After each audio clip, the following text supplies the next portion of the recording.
Everybody has to suffer in life. Nobody gets a free pass on that one. And you know what? For a lot of people, that's the greatest obstacle they have to faith.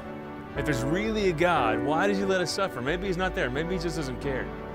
Now, sometimes our suffering is caused by other people's selfishness or by our own bad choices. And we have this capacity for love. That also means that the opposite extreme is a possibility too. We have the ability to kill each other. We have the ability to abandon each other. I mean, we don't want to blame God for everything. I mean, like, God, if you're really there, why are children starving in Haiti? I think God's looking down from heaven saying, I was about to ask you that question. Sometimes though, our suffering is not caused by our bad choices.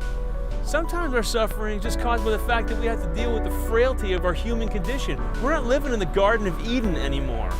We have to deal with death. We got to deal with things like cancer. We got to deal with things like tsunamis that claim 10,000 lives. And what then? You know, a lot of times that kind of experience is what brings about not just that intellectual problem with faith, but that gut-wrenching question, why? God, are you really there? I think of Lazarus' sister Mary in Scripture. After Lazarus died, she ran up to Jesus and said, Lord, if you were here, this wouldn't have happened.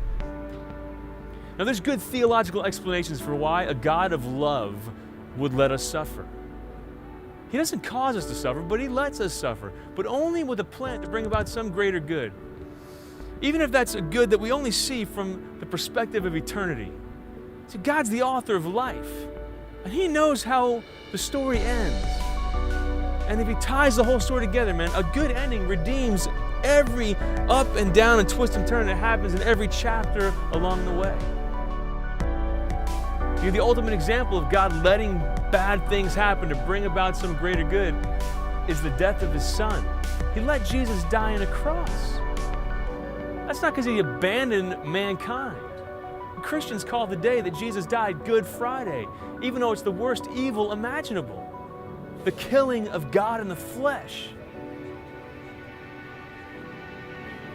Yet we call it Good Friday because it's the source of the greatest blessing we can imagine.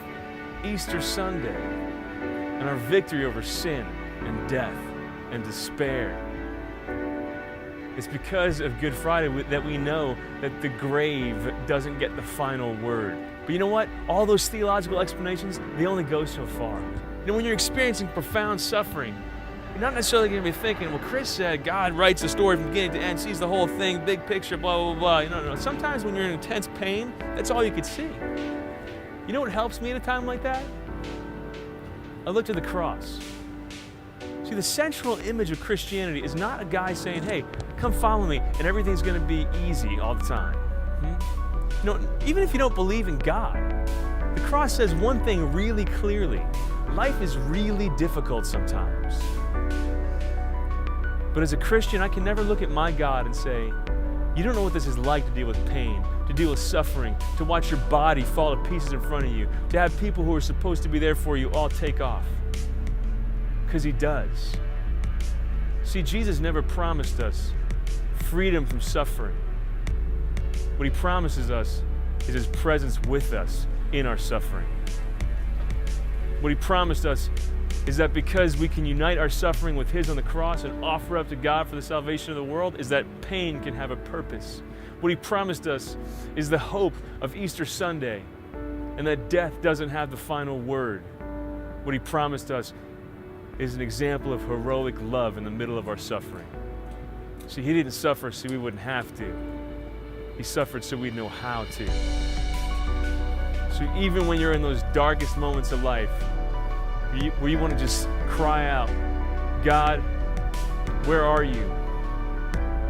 You know where he is?